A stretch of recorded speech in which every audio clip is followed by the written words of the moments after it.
Hello friends, today we will discuss an important topic, crowding out effect and crowding in effect. Crowding out effect occurs when increased government spending financed by borrowing raises interest rate, which in turn leads to crowd out investments.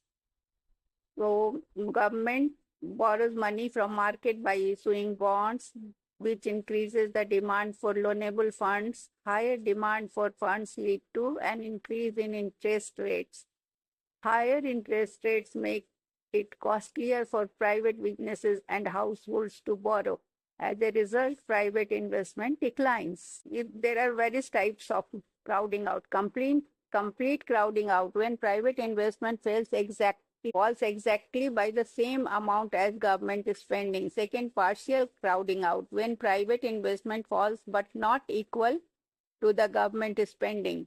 Third, no crowding out. If interest rates remain unchanged, private investment is not affected. During recession, such happens. So, for example, we can see, suppose the government of India decides to spend rupees 5 lakh crore on infrastructure by borrowing from the market. To borrow, the government issues bonds to push interest rates upward. Now, a private company like Tata Steel that wanted to borrow the expansion finds loans too costly. It postpones its investment plans. Hence, the government spending crowds out private sector investment.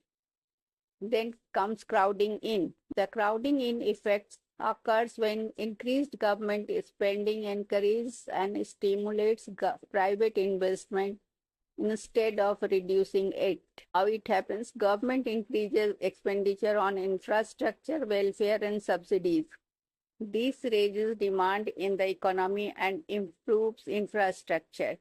Higher demand, more business opportunities. Private firms see profit potential. This leads to higher private investment complementing public spending. For example, in India, suppose the government of India invests rupees 10,000 crore in building highways. This improves connectivity and reduces logistics cost. As a result, private companies like Reliance Retail, Amazon are encouraged to set up warehouses and logistics parks near new highways.